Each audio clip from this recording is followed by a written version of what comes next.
it's written as an unbroken challenge for the best. So if you're a follower, you do the MFT version, unbroken. I'll write you a handwritten note from Love Hunter. Nice job.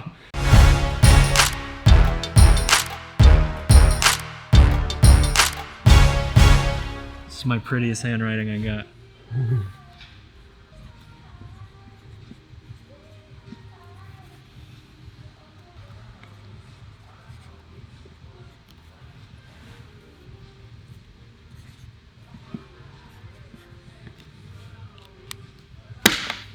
What's up everyone, Drew from Misfit Athletics. We are back with another workout feature. This week we are going interval style open test. All right, we got Yokey Robinson. 3 rounds, 25-foot dumbbell walking lunge, 10 dumbbell shoulder overhead, 8 dumbbell step overs. You're gonna rest 90 seconds, do 2 rounds, rest 45 seconds, and do 1 final round. When it comes to this style of workout, what our goal is to have you push very hard to make sure that if there is a short open workout that you're ready for that kind of thing. You're really kind of pushing the pace and the transitions. And then really pay attention to this when it comes to Hunter and Sherb, and we can talk about how they do things differently afterwards. But dumbbell efficiency. There's something weird when we don't connect and come across and have that closed system when it comes to the barbell. Things can get a little weird with your movement. So if you are trying to push the pace and the transitions, trying to stay fast in the entire workout, you better believe that movement efficiency is going to matter, especially when it comes to dumbbells. So I get to stand here, watch, talk, do all that stuff, and Hunter and Sherb are gonna battle it out. How do you like this one? This is pretty close to weakness work for me. I love dumbbell shoulder overhead, even though I have a terrible dumbbell front rack. But the lunges aren't really my jam. I like to see how closely I can, wire that tightrope in front of me. See if I can go heel toe the entire time. Treat it like a field sobriety test, which is a bad strategy. So I'm gonna work on trying to be a little bit more broad with my feet as I lunge, because again, balance usually an issue for me on these. And then step overs. You'd think I'd fucking like them. I'm tall, somewhat strong-ish. I fucking hate the movement. So it's one of those things where I look forward to the challenge of trying to hang on for as long as I can before taking my first break. But I know that I'll take a break at some point. So just try to get through as far as I can before I take my first break, and then hopefully be able to finish the 3 rounds without taking another, extended break. So Do you want to comment on your short course here? So in the workout, it's 25 feet. Today we're going 12 and a half out and back just for the sake of the video. Not a bad idea to set up a box on either side if you're doing this at your gym by yourself or with a training partner, just so you're not wasting time either turning around that transition, keeping the intensity high, or just so you can, again, move to the other side, do that round, move back, do the other side. So effectively, you're gonna end up on the opposite side every single time. So it's important that you have the best setup so you can keep the intensity high. So we'll have a slight degradation intensity, but like I said, probably gonna rest anyways. So I'll do my best to stay moving and be quick with my turnaround on the 12 and a half feet.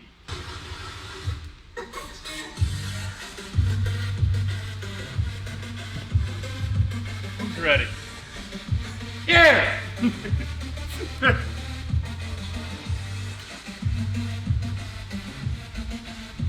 3, 2, 1, giddy up.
All right, we got about a minute to talk movement efficiency. Obviously, when it comes to the lunges, the important things are, does it affect your grip? Does it affect your shoulder speed of the movements? And then also, especially when you saw early on with them, if you have to transition into a really weird thing, if you have to dump them back down into that power clean, come back up, you got to try to slide your hands when you're going, that's going to be an issue.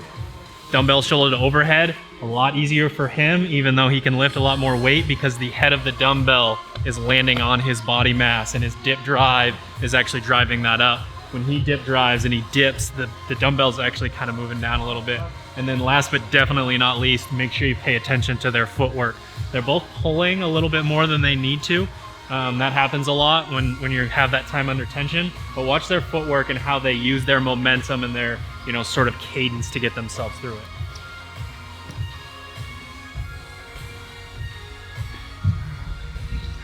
Time do you start?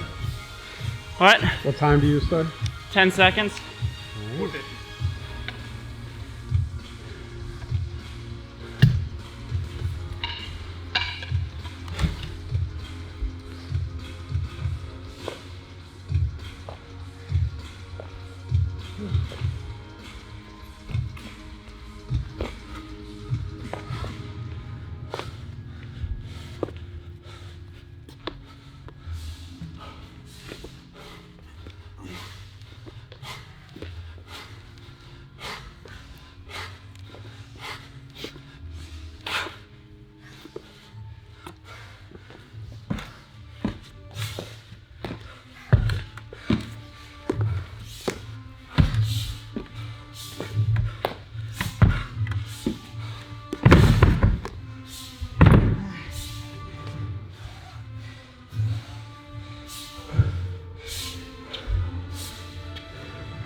It's 2 rounds, right?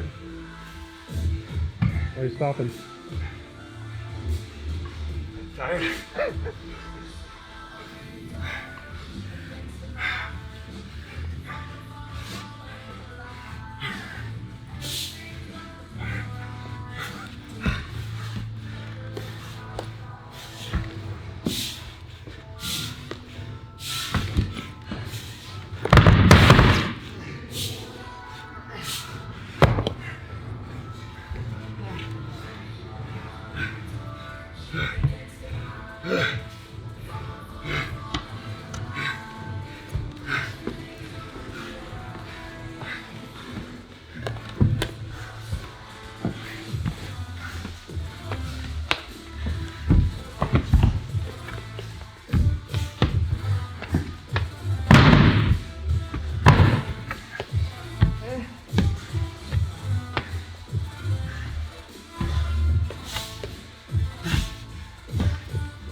So our goal in intervals as programmers is to find the threshold.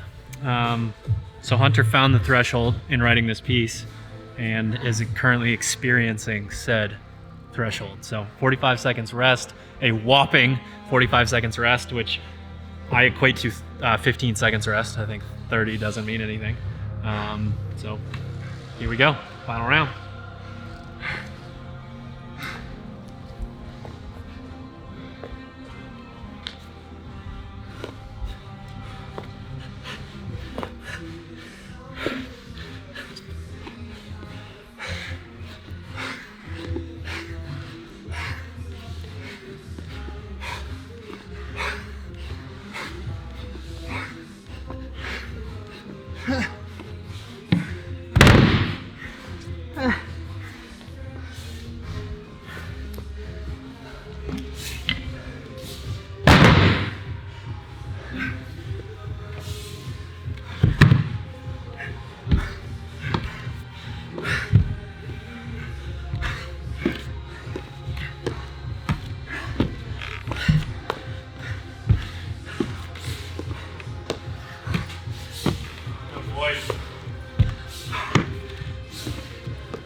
That's fun. That was one of the shittiest workouts I've done in a long time.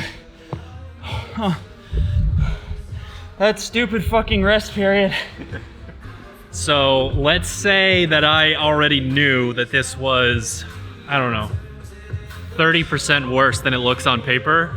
It quickly got to like 60 to 90% worse. Like I knew that this was like, oh, big deal on here and then terrible here, but I did not expect that. It accomplished the goal. It, for both of them, I think put a magnifying glass on how efficient can you be in those movements. I think if they did it again, they probably wouldn't have been like shot out of the cannon in the same way. But at the same time, when you stand around in open workouts, you typically lose. So there is some strategy to it. And then having arms as long as Hunter doesn't seem to be that fun when you are hitting the box with your dumbbells as you're going over. So tough. That was fun. It was a good challenge. Like Drew said, because the camera's on, because we're training buddies and we race each other, probably both went harder than we would have done at the beginning if we weren't competing with one another. So I think we both got through 2 full rounds before we took a break, and then quite a few more breaks after that. Because for me, the lunges were a little bit, uncomfortable, but again, saw the struggling with getting the feet consistent as I walked. I had a couple like stutter steps. Sorry if you can't hear me. After that, shoulder overhead, like Drew said before, and I could hear him saying it. I don't stack the dumbbell. It's I don't know, just I guess a lazy thing, or I'm just not comfortable with that position. So I worked really hard on the dumbbell shoulder overhead, harder than I should have, which caused me to break it up more than I would have liked to. I would have liked to have done all the 10s unbroken, but didn't. And then the step over is just like gut check time. It's almost fucking over, so just try to hang on. So I was happy I did all the step overs in one set, if I remember correctly. But definitely some work to do with the efficiency of where the dumbbells placed. So happy with how it went. Work to be done for sure.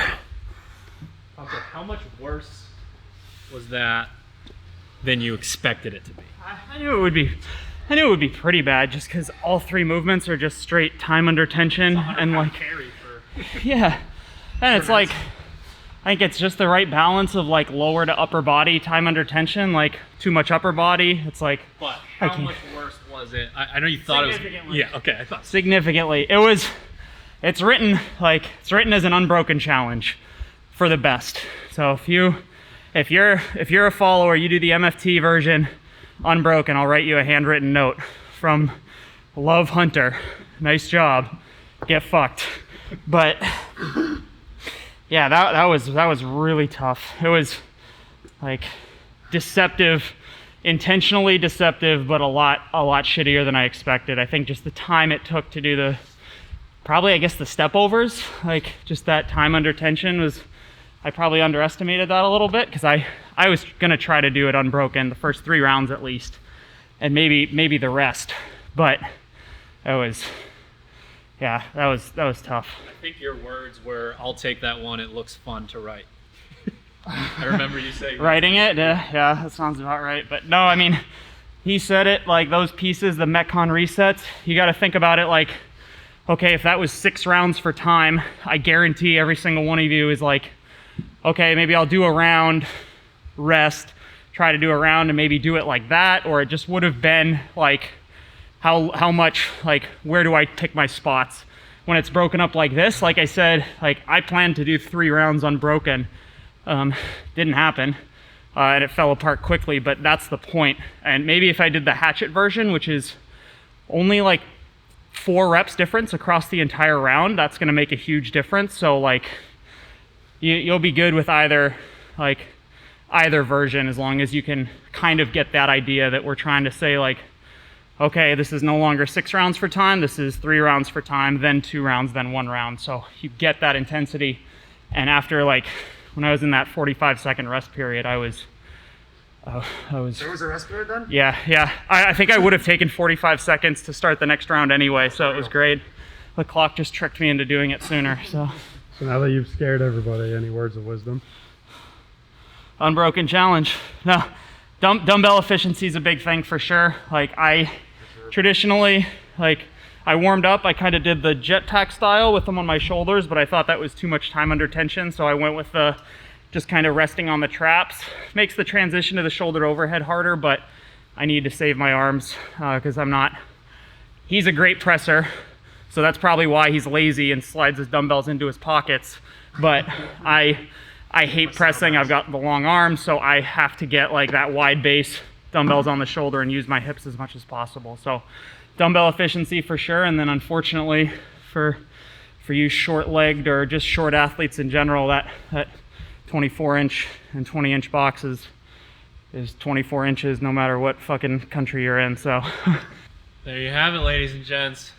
Yokey Robinson. I would say the only words of wisdom I have if something like this comes up in the open, just to add on what they said, is if you know that there's a more drastic change in the direction of your dumbbells, you can use those as your rest periods. So like, it's gonna make a lot more sense to go straight from the lunge to the shoulder to overhead, but then you can set them down. You can also set them down after knowing that they have to come back up into that position right there. So those are just a couple of things to think about, but the idea that we are proposing, it's not, unbroken isn't even really the right way to put it. It's like an unbroken seamless transition as well. Yeah. It's as if it's all one movement. Yeah. And that's why it's pushing threshold in the way that we want to. So if you want to accept his challenge and do that, yeah, go for it. Unbroken seamless. That's not 25-foot lunge, rest 30 minutes, 10 shoulder to overhead. Once you start, you don't get to put the dumbbells down until you rest.